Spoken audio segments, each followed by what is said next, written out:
pujian yang sudah disampaikan. Jalan mana yang harus kita pilih?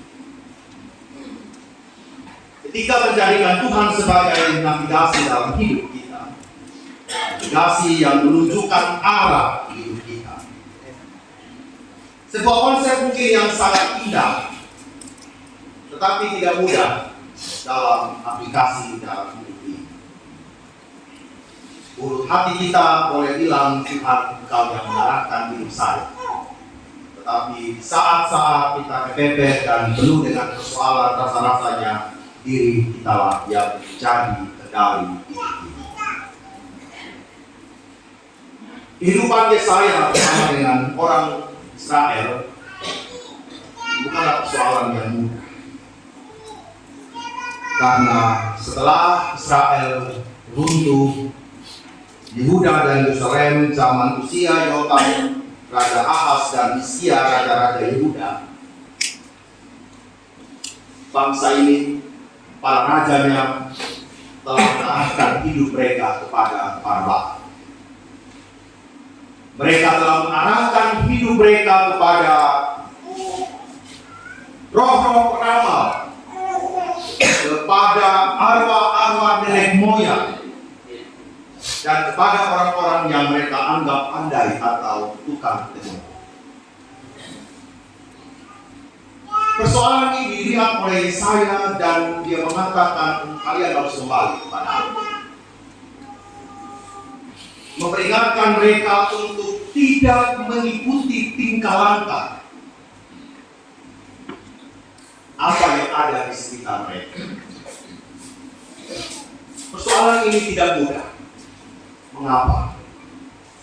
Karena para pemimpin umat Israel, raja-raja yang telah dipilih, mereka tidak menunjukkan bahwa mereka menyembah Allah. Justru para raja-raja inilah yang membangun para Baal untuk disembah oleh umat Israel.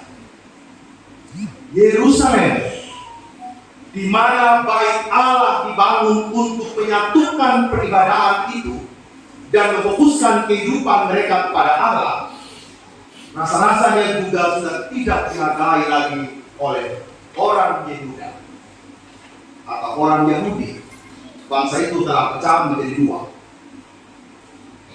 Persoalan ini tentunya persoalan yang sangat besar, hal yang sangat prinsipil dalam kehidupan umat Israel bersama dengan Allah telah tercederai.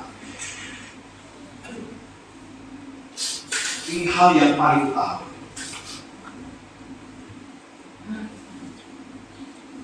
Samuel sudah mengingatkan orang-orang Israel ketika mereka ingin menjadikan Saul menjadi raja mereka. Tapi rasa-rasanya orang Israel juga ingin punya raja. Saat punya raja, raja yang mereka pilih tidak menjalankan apa yang Tuhan katakan. Pertanyaannya adalah, bagaimana seluruh umat Israel mau arahkan hidup mereka? Realita kita hari ini, Bapak Ibu, rasa-rasanya juga tidak jauh beda. Kita telah memilih, para pemimpin telah dilantik. Pertanyaan paling utama bagi kita adalah, siapa yang akan mengarahkan kepemimpinan kita di Indonesia ini? Di saat tertentu kita katakan, dia sudah dorang. Yang penting saya bisa bekerja. Pernyataan ini mungkin betul Papa Mama. Tetapi kita tidak pernah sadari bahwa kebijakan yang diambil itu pengaruhnya itu satu Indonesia.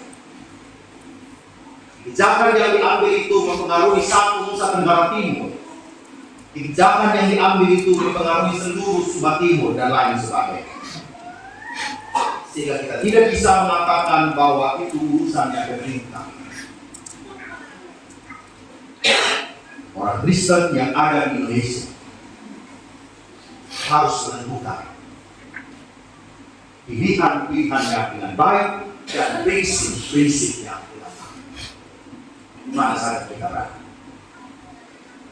Entah kita sebagai pelaku bisnis, kita harus menjalankan prinsip-prinsip bisnis yang sehat. Kalau tidak, kita akan kolaps. Sebagai abdi negara, meskipun kita tidak mudah ditempatkan di kantor-kantor pemerintah atau negara ini, karena ada begitu banyak kepentingan-kepentingan para elit yang merongrong pekerjaan kita,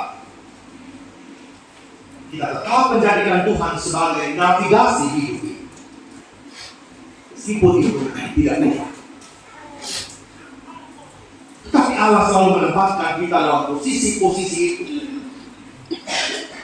Kalau lagu tadi bilang menjadi pelaku, menjadi yang harus memberikan warna bahwa Tuhan hadir di sana. Sebagai gereja jemaat Malupara, dia harus menunjukkan warnanya sebagai gereja yang tertib dalam seluruh pelayanannya, administrasinya, konsistensinya, komitmennya dalam pelayanan.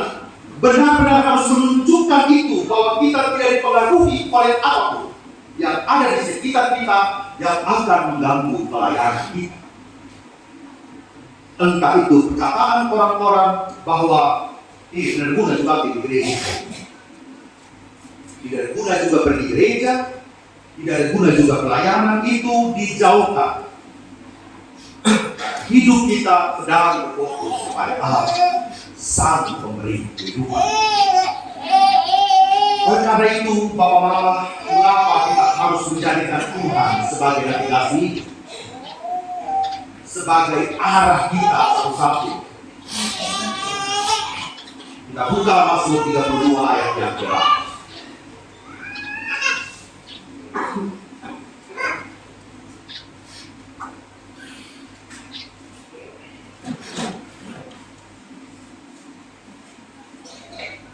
Saya baca untuk kita sekalian. Aku hendak mengajar dan menunjukkan kepadamu jalan yang harus kau tempuh. Aku hendak memberi nasihat, mataku tertuju kepadamu. Ini janji Tuhan yang menjadi navigasi kehidupan kita untuk menunjukkan jalan yang harus kau tempuh. Aku hendak memberi nasihat, mataku tertuju kepadamu. Mama, mataku tertuju padamu. Artinya apa? Ada sebuah jaminan yang berasal dari Allah. Ketika kita ingin menjadikan Tuhan sebagai satu-satunya yang menavigasi seluruh kehidupan kita. Artinya Allah begitu perhatian kepada kita. Tidak ada satu sisi dalam hidup ini, dalam pergumulan hidup, dalam kesesatan dan tekanan hidup yang kita katakan Tuhan rasa-rasanya tidak. 100% Ia memandang kita dengan baik. Jadi dari Bapak berkes saya 5% telinga dengan musik, betul tak? 95% ingat rombongan lewat. Bapak pada situ lagi gitu ya. Kalau Tuhan ingin fokus, lihat kita, matanya tertuju kepada kita. Sebuah jaminan yang memang harus kita sadari sebagai orang yang percaya. Kita baca lagi bagaimana Allah mengawal hidup kita. Mazmur 121 ayat yang ini. Hari ini kita ke PA-PA Bapak.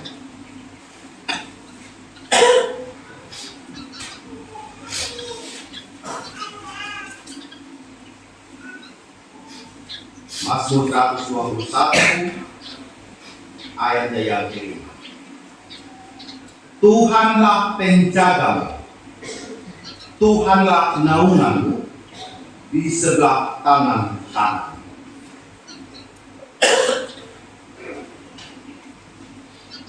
Allah tempat kita bernaung. Oleh karena itu, menjadikan Tuhan sebagai navigasi dalam hidup memiliki 3 hal. Yang pertama, ingin mengatakan kepada kita. Yang pertama, kita tidak berjalan sendirian.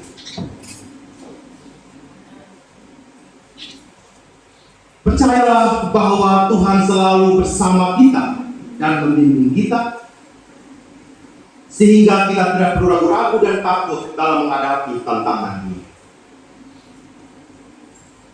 Jika hari ini saya dan Papa Mama merasa bahwa kita sedang berjalan sendiri dalam hidup, ingatlah bahwa sejatinya kita tidak sendiri. Kita yang sedang belajar untuk melepaskan pengakuan.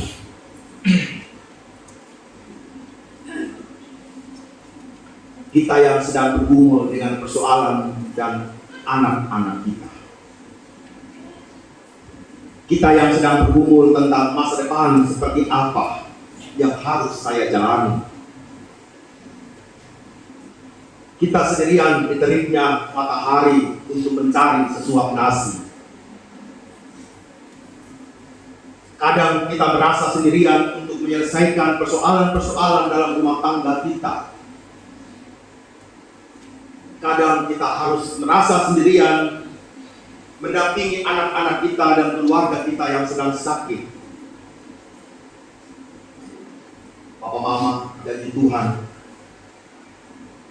tidak pernah berhenti untuk hadir dalam hidup kita. Persoalannya adalah, apakah dalam kesendirian kita mau mengangkat hati kita kepada Allah? Kadang-kadang kita merasa bahwa tidak ada yang tolong sama saya dalam hidup. Mungkin itu perasaan. Tetapi lihatlah bagaimana tangan kanan Allah, mata Allah yang tetap tertuju untuk melihat persoalan-persoalan hidup. Hal yang kedua, kita memiliki arah yang jelas. Yesaya ajak Yotam, Ahaz, para raja Israel ini untuk melihat arah yang jelas pada sebuah kepemimpinan. Apakah sebagai kepala keluarga di dalam rumah tangga, komisi kaum bapak hari ini yang semakin hari semakin luar biasa, yang menjadi seorang pemimpin yang melihat arah hidup rumah tangga ini kepada arah yang jelas? Kalau masih kabur-kabur, Bapak Mama minta petunjuk. Bagaimana mengarahkan hidup kita ini kepada arah yang jelas?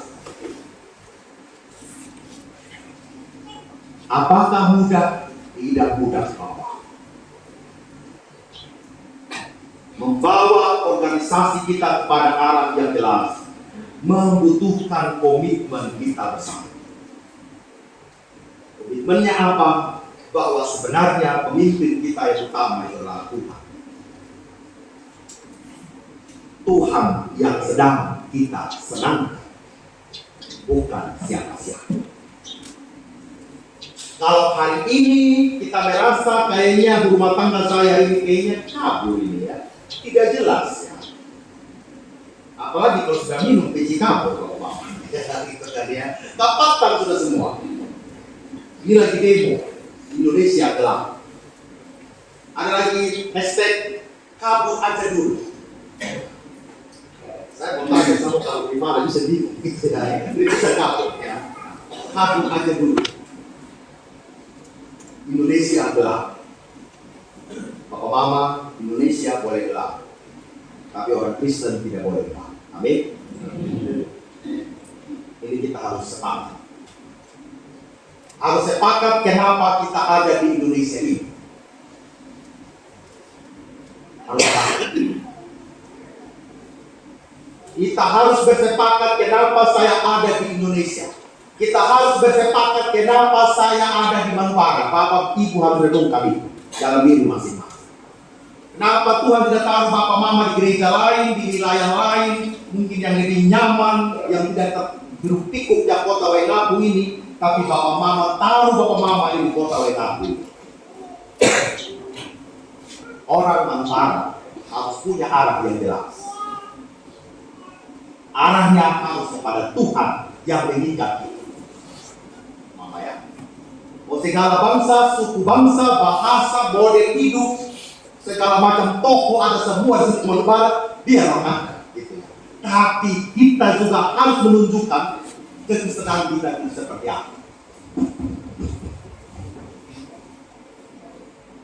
Harus merubah diri kita yang dulu pemalas sekarang harus naik.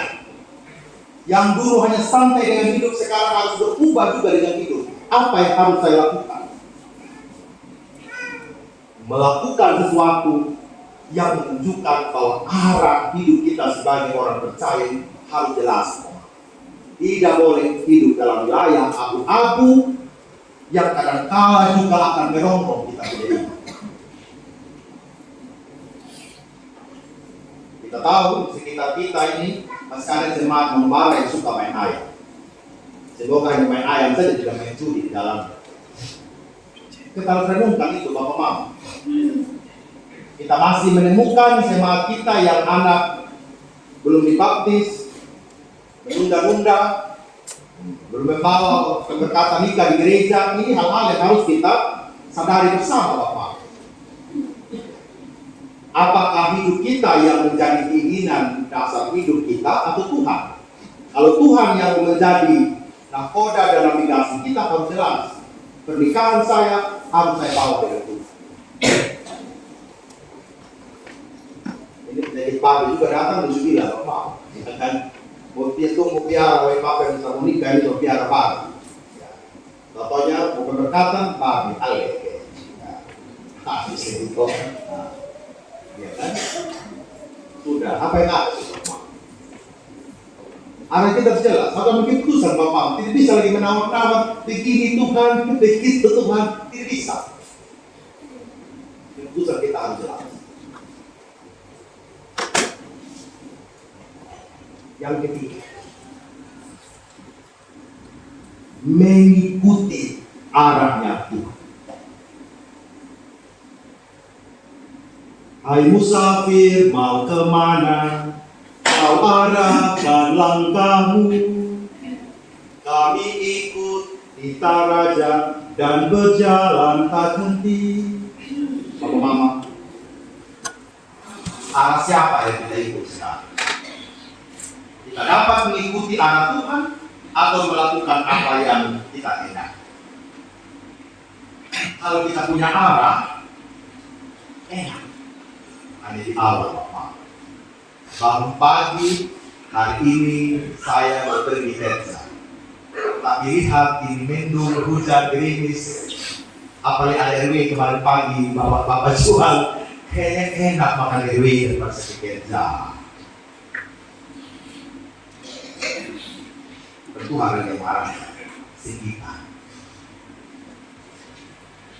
Mau hidup jujur sambil dapat kerja, dia juga coleng uang ini 20.000, 30.000, masa saya tidak. Akhirnya apa? Bukan arah Tuhan yang kita ikut, arahnya teman-teman kantor. Sampai tangga juga hidup baik-baik saja Pak Pendeta. Hidup di gereja juga diaman saja. Ikutlah arahnya tetangga. Tapi hidup di gereja Pak Pendeta. Tadi pagi di rumah, siapa yang Pak Penghela, Pak Tarik datang gereja. Suruh kasih bangun satu rumah, satu dua yang datang gereja. Suami Pak Eo, istri Pak Eo, belum pasang bulu matang, belum patah lepas sebelah. Lupa-lupa kan? Ya kan? Kita tahu. Rambut belum disemir, semir baru sebelah, bapak-bapak sudah tarik ke gereja. Biasa diikuti, bapak sangat biasa begini. Tambah besok. Itu saja. Dia sama dengan ini banget, kita putih, itu saja kita putih ya.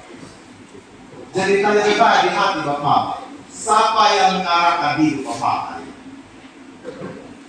Suami kita yang mengarahkan, Dia bilang, sudah inai, kau saya pikir gitu. Pakai rumah baik itu sudah. Dia tidur. Ya kan? Anak berharap mau di gereja. Semoga kita orang Barat dari berubah. Sudah tahun 25 Mama. Sudah tahun 2000. Kita mau ikut sama. Ikut arahnya Tuhan. Ingat firman dari Pak Mama ya. Kalau kita punya persoalan rumah tangga, pernikahan kita belum dibawa di gereja, anak kita belum dibaptis, ekonomi kita kurang, Tuhan bilang apa? Tuhanlah penjagamu, Tuhanlah naunganmu di sebelah kanan kanan. Jangan ragu dari Bapak Mama. Saya tahu proses itu tidak mudah. Karena proses itu tidak mudah, Bapak Mama.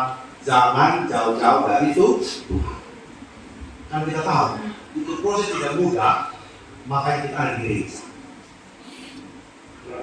Supaya Tuhan yang menolong kita menyelesaikan masalah-masalah ini. Kiranya Tuhan yang memberkati dan menguatkan Papa Mama semua dan menjadikan Tuhan sebagai navigasi jauh dulu. Amin.